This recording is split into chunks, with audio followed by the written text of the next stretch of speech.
दोस्तों, आप सब कैसे हैं। जैसे हमने कल चर्चा किया था कि हमने जाना था जैसे कि जो आरबीआई होता है उसकी मौद्रिक नीति के अंतर्गत जैसे है कि आरबीआई कैसे जो है मुद्रा की आपूर्ति को प्रभावित करता है।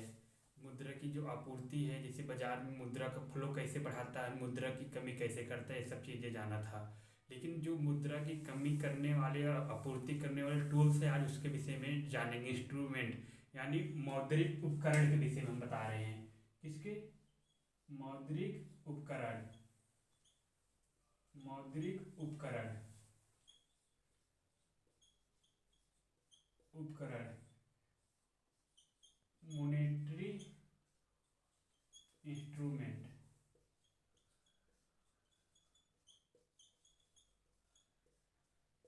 मोनेटरी इंस्ट्रूमेंट आपको बता दें, जो आरबीआई है मोनेटरी इंस्ट्रूमेंट के तहत दो टूल्स का उपयोग करता है। एक मात्रात्मक उपकरण, दूसरा गुणात्मक उपकरण। क्या क्या करता है उपयोग? दो करता है। मात्रात्मक उपकरण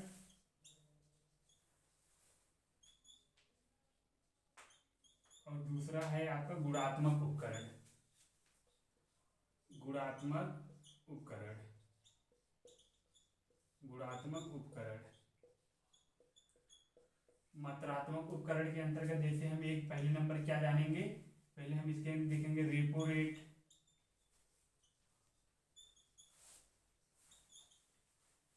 दूसरा आपका रिवर्स रेपो रेट।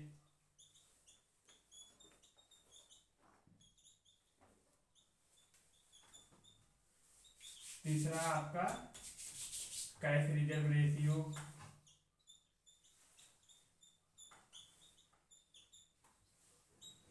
चौथा आपका statutory liquidity ratio. Liquidity ratio. और उसके बाद देखेंगे bank rate.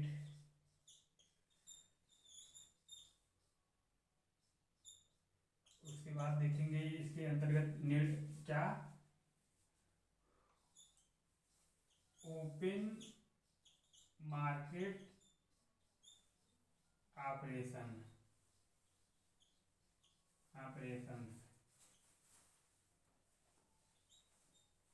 Open market operation. गुणात्मक हम देखेंगे प्रथम नंबर राशनिंग ऑफ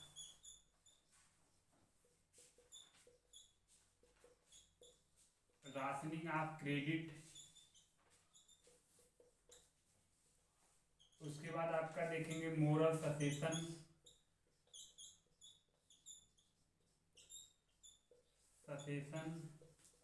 नैतिक प्रभाव। उसके बाद हम देखेंगे यानी साख का नियंत्रण और मोरल ससेशन, इसका क्या गुणात्मक उपाय हो सकते हैं। तीसरे नंबर पे आप चर्चा कर सकते हैं जैसे कि नैतिक प्रभाव। तीसरे नंबर पे छोड़ दो ही बहुत उपयुक्त है, दो ही, इसी को हमें पढ़ना है, इसी को हमें जानना है। क्या क्या जानना मात्रात्मक उपकरण के अंतर्गत? Repo rate, reverse repo rate, cash reserve ratio, statutory liquidity ratio, bank rate, open market operations. और उसके बाद इसमें गुणात्मक उपकरण rationing of credit, moral succession. इसके विषय में इतना जानना है। सबसे पहले हम जानेंगे रेपो रेट के विषय में जान लेते हैं। रेपो रेट क्या होता है, तो आपको बता दें रेपो रेट जो होता है ये ऐसा एक टूल्स है जिसका उपयोग करके जो आरबीआई है मुद्रा का विस्तार करता है, और मुद्रा के विस्तार करने के अलावा मुद्रा का संकुचन भी करता है। अर्थात अगर हम रेपो रेट की बात करें, रेपो रेट आपको बता दें रेपो रेट क्या है। रेपो रेट देखिए क्या होता है, जैसे कि हमारे जो बाजार है, मार्केट है, तो मार्केट में अगर देखा जा रहा है कि महंगाई, जैसे कि महंगाई बढ़ रही है। आरबीआई क्या करता है रेपो रेट बढ़ा देता है। आए दिन आप न्यूज में देखते होंगे रेपो रेट इतना पॉइंट बढ़ा दिया। इससे क्या होता है, तुरंत मुद्रा की आपूर्ति रुक जाती है। आपको बताते हैं रेपो रेट क्या होता है। रेपो रेट का फुल फॉर्म होता है रिपर्चेज ऑप्शन। फुल फॉर्म इसका होता है, फुल फॉर्म होता है रिपर्चेज ऑप्शन। रिपर्चेज ऑप्शन यानी पुनर्खरीद विकल्प है।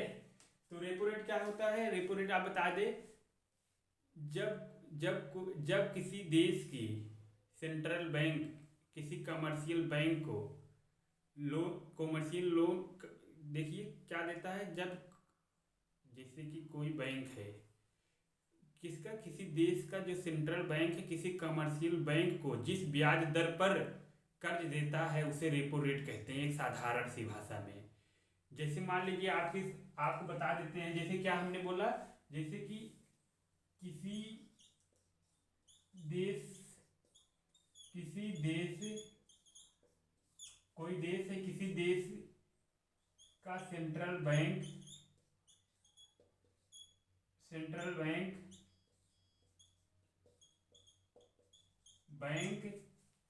जब किसी कमर्शियल बैंक को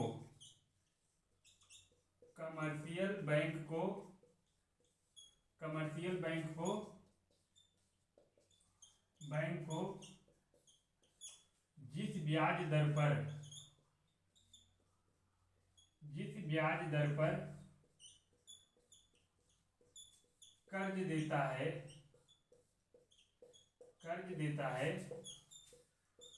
उसे रेपो रेट कहते हैं। क्या हुआ, अब समझ गए होंगे क्या हमने बोला। किसी देश का सेंट्रल बैंक, जैसे अपने भारत देश का सेंट्रल बैंक कौन है, आरबीआई है। कौन है सेंट्रल बैंक, आरबीआई। जब किसी कमर्शियल बैंक को, कमर्शियल बैंक मतलब आपका क्या हो जाएगा, कमर्शियल बैंक आपको जैसे एचडीएफसी, उसके अलावा ICICI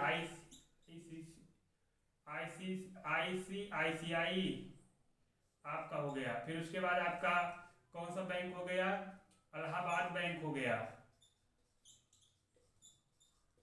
Allahabad bank, Kotak Mahindra bank,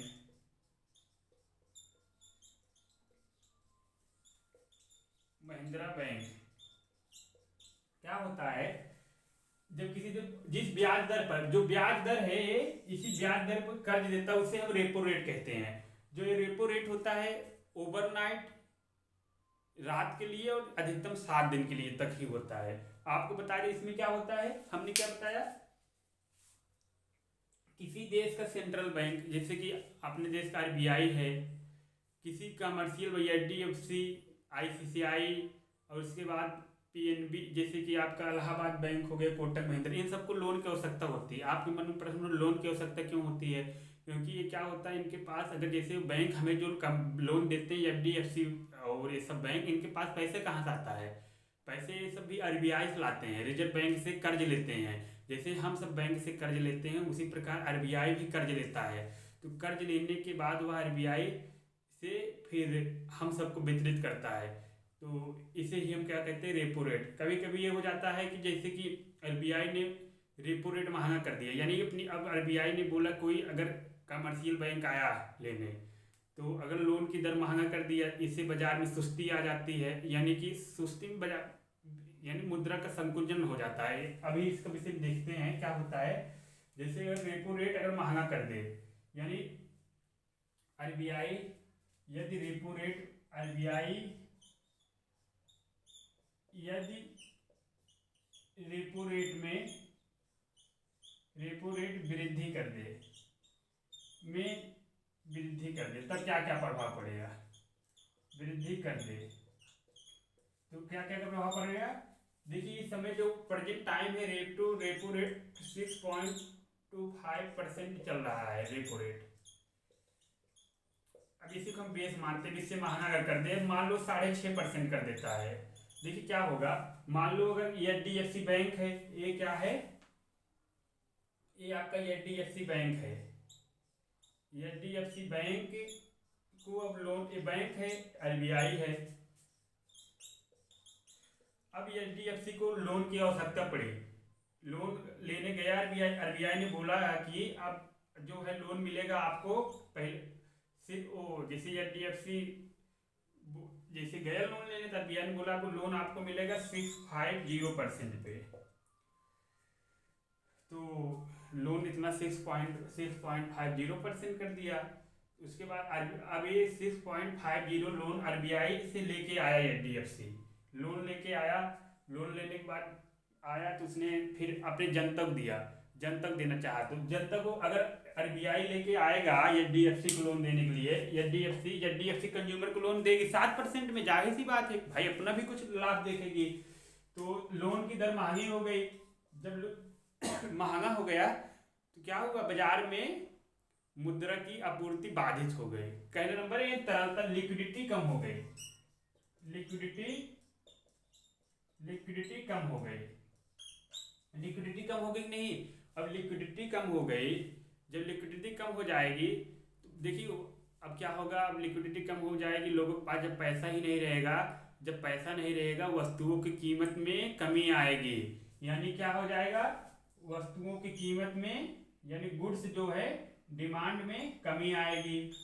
ठीक, डिमांड में कमी आ जाएगी, डिमांड में कमी आ जाएगी। उसके बाद प्राइस भी लो हो जाएगा, प्राइस भी लो हो जाएगा। फिर उसके बाद हमारा जो इन्फ्लेशन हो जाएगा, इन्फ्लेशन जो हो जाएगा, इन्फ्लेशन जो है हमारा कम हो जाएगा, यानी कि संतुलित हो जाएगा। जो हमारा इन्फ्लेशन मतलब मुद्रास्फीति, जो महंगाई है, महंगाई की दर है जो बढ़ी हुई है, तो RBI वो कम हो जाएगी। इसका उपयोग करते हैं। जैसे क्या होता है, जैसे मान लीजिए कोई, अब जैसे कि आप ही बताइए कि एग्जाम्पल से समझते हैं। जैसे अब मान लीजिए, अब ऐसे व्यवहारिक रूप में मान लीजिए कोई पति पत्नी है, अब उनको लोन की आवश्यकता हुई, वो लोन लेने के लिए गए। उस समय वो जानते थे कि लोन की जो है मिल रहा है 6.5%, लेकिन जब बैंक जाते जाते पहुँचने बाद उनको पता लगा कि रेपो जो बैंक का लोन है 60% हो गया। तो जो कस्टमर हैं पति पत्नी लोन नहीं लेंगे, क्योंकि जो उनको लोन, पर्सनल लोन चाहिए, व्हीकल लोन चाहिए, लोन की कीमत बढ़ गई है, तो घबराएंगे लोन लेने के लिए, लोन लेने से, क्योंकि वो कम करेंगे। एजुकेशन लोन भी नहीं लेंगे, इससे बेरोजगारी भी बढ़ जाएगी, क्योंकि एक दूसरे पर निर्भर रहते हैं। तो इससे क्या होता है, जैसे कि आप देखेंगे जब क्या होता है मुद्रास्फीति, अगर जैसे जैसे क्या होता है, जब अगर RBI ने रेपो रेट बढ़ा दिया, जैसे रेपो रेट जब बढ़ जाता है तो क्या क्या हो जाता है, रेपो जब, इससे बेरोजगारी भी छा जाती है। बेरोजगारी इस प्रकार से छा जाती है, आप ही सोचिए, जैसे कि मान लीजिए अब वस्तुओं की डिमांड में कमी आ गई है, जैसे कि वस्तु डिमांड उतनी मांग नहीं हो पा रही है, तो मांग नहीं हो पा रही, जब कोई सामान बिकेगा ही नहीं तो इसके लिए वहाँ से जो अतिरिक्त मजदूर है उनको निकाला जाएगा, बेरोजगार हो जाएंगे। एक समस्या यह भी होती है, क्योंकि अब जब किसी के पास पैसा है ही नहीं, क्या करता है RBI ने पैसे मार्केट से एब्जॉर्ब कर लिए, सोख लिया, वो बैंकों के माध्यम से सोख लिया, एब्जॉर्ब कर लिया, एब्जॉर्ब सोख लिया, और पैसा है ही नहीं किसी में, मुद्रा का आपूर्ति बाधित हो गई है, जिसके परिणाम स्वरूप तरह तरह की समस्याएं होती है। वो इसका उपयोग तब करता है, इन्फ्लेशन को कम करने के लिए करता है, जो इन्फ्लेशन बढ़ गया है, यानी मुद्रास्फीति। जैसे क्या होता है, जैसे हमने उदाहरण देते हैं, जैसे मान लीजिए 10 रुपये kg टमाटर है, अगर फिर उसके बाद टमाटर 10 रुपये kg है, फिर एक बार हो जाता है कि अब टमाटर आपको जो मिलेगा 15 रुपये kg मिलेगा। 5 रुपये जो बढ़ गए, महंगाई जो बढ़ी है, 5 रुपये बढ़ी है, वस्तुएं मूल्यों की आपूर्ति की अपेक्षा जब उसकी क्या होता है, मुद्रा का वैल्यू गिर जाए, मुद्रा का वैल्यू गिर गई, नहीं 10 रुपये था 15 रुपये हो गया, अब हमें वही वस्तु, वही उतनी सेवा 10 रुपये मिल रही है। ये सब समस्या होती है, बेरोजगारी छा जाती है, हमारा इंक्रीमेंटल कैपिटल आउटपुट रेशियो भी जो बढ़ जाता है, क्योंकि इसलिए बढ़ जाता है क्योंकि हमें कुशल कारीगर नहीं मिल पाते हैं। आप ही बताइए, मान लीजिए कोई इंडस्ट्री है, मान लीजिए बनाने वाले, जैसे मान लीजिए यही मार्कर बनाने वाली इंडस्ट्री है कोई, अब इंडस्ट्री है, अब इंडस्ट्री को भाई अगर चलाना है उसको प्रतिदिन के लिए, तो उसको कैपिटल चाहिए, कैपिटल के लिए और पूंजी के लिए तो बैंकों से लोन लेता है, बैंक पास लोन। अब अगर बैंक अपना लोन दर जो देता था 6.5%, 7% कर दिया, तो एक बार हिचकेंगे जो बोलेंगे कि अरे ये सब मार्कर वाले बोलेंगे, हिचकेंगे, कहेंगे कहेंगे कि इतना महंगा हो गया है लोन, कैसे ले। तो क्योंकि इसलिए हिचकेंगे, वो देखेंगे कि वहाँ मार्केट में भी मार्केट को उतनी डिमांड भी नहीं है। क्योंकि डिमांड इसलिए नहीं है क्योंकि लोगों के पास पैसा ही नहीं। जब पैसा ही नहीं रहेगा लोगों के पास, कैसे ही कोई वस्तु एवं सेवा का उपभोग कर पाएंगे। यानी वस्तुओं एवं सेवाओं को उपभोग में कमी भी आ जाती है, ऐसा देखा जाता है। और इसके अलावा यह भी देखा जाता है, जो हमारा रेपो रेट है, अगर रेपो रेट में कभी कभी वो इसको हम तो बोलते हैं, जैसे इसको अगर ऐसे वृद्धि करता है, वृद्धि कर दे, इसको बोलते हैं संकुचन मुद्रास्फीति। संकुचन मुद्रास्फीति, मुद्रास्फीति, मुद्रास्फीति बोल देते हैं, यानी संकुचित हो गया। यानी कि मुद्रा जो है मुद्रा की तरलता जो थी उसको शो कर। तरलता मतलब होता है लिक्विडिटी, कैश फ्लो। यानी मार्केट में पैसा सबके जेबों में था, आरबीआई ने सबके जेबों से पैसा खींच लिया, निकाल लिया। क्योंकि कैसे हिलता है आपको बताते हैं क्या होता है। जैसे आप देखे होंगे, जो कई व्यक्ति होते हैं शादी विवाह के लिए पर्सनल लोन, एजुकेशन लोन तो लेते ही हैं बच्चों को पढ़ाने के लिए, और उसके बाद होम लोन लेते हैं, और साथ ही साथ 4 चक्का गाड़ी, 2 चक्का गाड़ी खरीदने के लिए व्हीकल लोन लेते हैं। ये सब लोन की सुविधाएं दी जाती है, बैंक उनको सुविधा देती है, सुविधा देती है। लेकिन अब आप बताइए, अब बैंक बैंक अगर लोन की दर है, जैसे अगर 100 रुपये पे अगर बैंक अभी 4 रुपये ले रहा है, अब बैंक ने बोल दिया 100 का अगर 4%, आज से 100 का जो है 100 रुपये 60% लगेगा। यानी अब 100 रुपये आप लोन लेते हैं, हर महीने आपको 7 रुपये का ब्याज का भुगतान करना है। तो आपको 100 रुपये चाहिए नहीं, आपको 10,000 रुपये चाहिए। तो उसके बाद आपको हर महीने कितना लोन लेना पड़ जाएगा, 700 रुपये महीने आपको लोन ही चला जाएगा। ये सब समस्या होने लगती है। इन्हीं सब समस्याओं के लिए क्या होता है कि जो बचत पैसे रहते हैं, जो बचत वाले पैसे, उसका उपयोग हो जाता है गाड़ी उड़ी खरीदने। जैसे बचा के कोई रखा है तो उसका उपयोग कर लेते हैं। तो ये सब होता है। यानी क्या करता है आरबीआई, सेंट्रल, वो पैसे को सोख लेता है, सोखते की तरह बाजार से, मार्केट से जो कैश फ्लो हो रहा है। अब बात आती है, यदि आरबीआई लिक्विडिटी रेट को कम ही कर दे, मतलब कि आरबीआई जो है, अब आरबीआई जो है रेपो रेट को कम कर दे, रेपो रेट में कमी करे तो क्या प्रभाव होगा देखिए। अब जैसे कि रेपो रेट हम बताए थे कितना भी चल रहा है वर्तमान 6.5, अब इसको घटा के उसने मान लीजिए 2.25 बेस पॉइंट घटा दिए, 4% कर दिया। क्या होगा, तुरंत ना पैसे बूम आ जाएगी मार्केट में। यानी क्या हो जाएगा, लिक्विडिटी बढ़ जाएगी। लिक्विडिटी बढ़ेगी, क्या इससे क्या होगा, तो अगर बाजार में डिमांड बढ़ जाएगा, डिमांड बढ़ेगा तो क्या हो जाएगा, डिमांड बढ़ जाएगा, कैश फ्लो, डिमांड बढ़ेगा, क्या प्राइस भी बढ़ जाएगी। प्राइस बढ़ेगी तो क्या होगा, प्राइस बढ़ेगा तो आपका कीमत अगर बढ़ गई वस्तुओं एवं सेवाओं का, तो इससे क्या हो जाएगा, इससे जो इन्फ्लेशन बढ़ जाएगा, इन्फ्लेशन बढ़ जाएगा।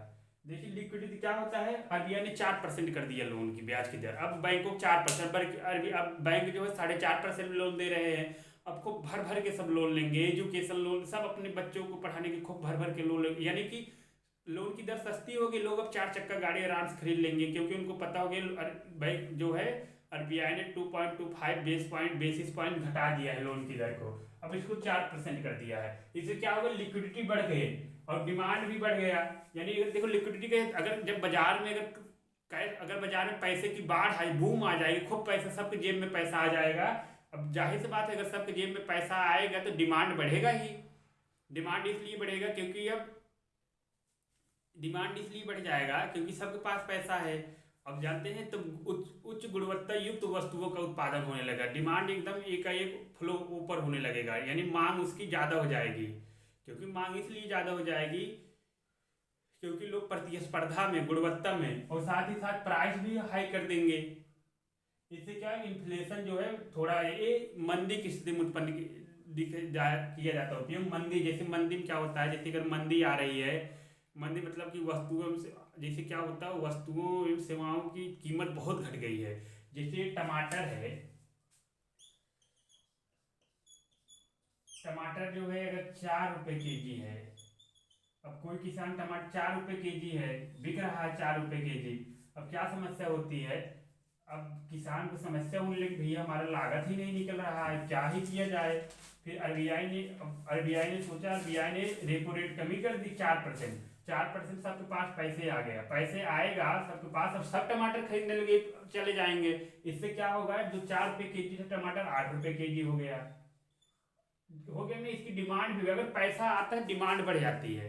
कोई भी चीज़ अगर आपके जेब में पैसा रहेगा, आप इस आपकी डिमांड बढ़ जाएगी। जैसे कोई वस्तु अगर आप नहीं खरीद पा रहे हैं, मान लीजिए जैसे सब सोचते हैं हमारे पास हो गाड़ी हो, 4 चक्का गाड़ी आपको लेना हो, 4 चक्का गाड़ी आप लेना हो, आप लोन लेने के लिए सोच रहे हैं, लेकिन आप देख रहे हैं कि आरबीआई अगर लोन की दर जो घटा दे, अगर रेपो रेट कम कर दे तो लोन ले ले बैंकों से। आरबीआई ने इसी बीच रेपो रेट कम कर दिया, तो लोन की ब्याज दर सस्ता हो गया। सस्ता होने के बाद क्या होगा, जब ब्याज दर सस्ता हो जाएगा, तब वो जो व्यक्ति है वो अपना जो 4 चक्का गाड़ी लेना चाहता है, आराम से जाके 4 चक्का गाड़ी ले लेगा। वैसे और व्यक्ति भी लेना चाहें तो वो सब भी ले सकते हैं, वो सब भी ले लेंगे, जिसको और भी नीड होगी वो भी ले लेंगे। इससे क्या हो जाएगा, वो बूम हो जाए, गाड़ी जो है बूम हो जाएगी। इससे क्या होगा, प्रोडक्टिविटी भी बढ़ेगी, यानी इससे बहुत फायदे हो जाएंगे। इससे इससे एक फायदा ये भी हो जाएगा, इससे क्या हो जाए, प्रोडक्टिविटी भी बढ़ जाएगी, प्रोडक्टिविटी भी बढ़ जाएगी। उसके अलावा आपका ICOR भी कम हो जाएगा, और उसके अलावा आपका फाइनेंशियल इंक्लूजन भी होगा। और उसके बाद आपका चौथा, 5वां नंबर आपका ये भी प्रोडक्ट में उत्पादकता बढ़ जाएगा। COR में वृद्धि होगी, कैपिटल आउटपुट रेशियो में। कंज्यूमर यानी क्या और बढ़ जाएगा, जैसे कि आपका इन्वेस्टमेंट बढ़ जाएगा, वस्तुओं में कंपटीशन, गुणवत्ता में सुधार होगी, क्वालिटी रिफॉर्म।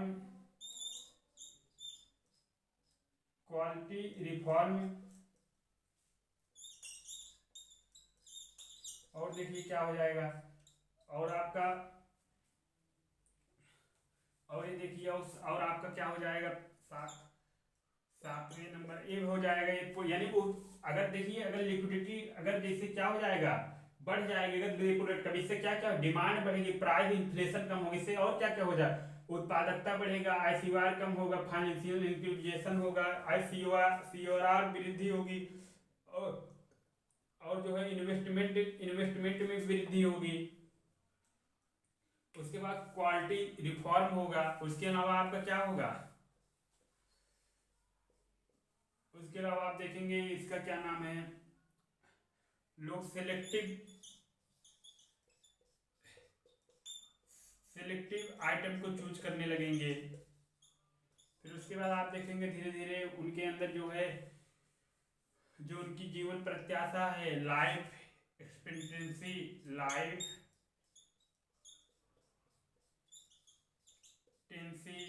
इसको ये भी वृद्धि हो जाएगी। तो ये सब चीज़ें तरह तरह की, यानी कि अगर पैसा खेल है, अगर पैसा बाजार में आया सबके जेब में, इससे ये सारे फायदे होंगे।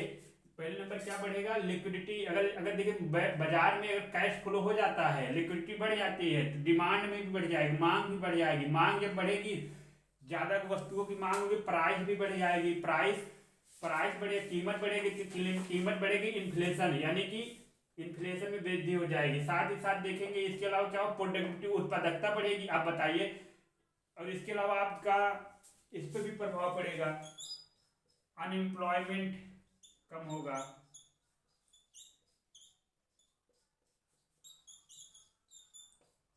अनएम्प्लॉयमेंट में कमी होगी, यानी बेरोजगारी दर कम होगी, क्योंकि अगर उत्पादकता बढ़ेगी तो लोगों को और उत्पादन करने के लिए तो और व्यक्तियों की आवश्यकता होगी, हायरिंग होगी। फिर इंक्रीमेंटल कैपिटल आउटपुट रेशियो ये होता है कि किसी वस्तु के एक अंक वस्तु के किसी उत्पादन करने के लिए जो होता है वो जो हमें, जैसे आपको उदाहरण समझा, जैसे क्या होता है, जैसे कि मान लीजिए आपको अभी एक रोटी बनाने में 1 घंटा लगता है।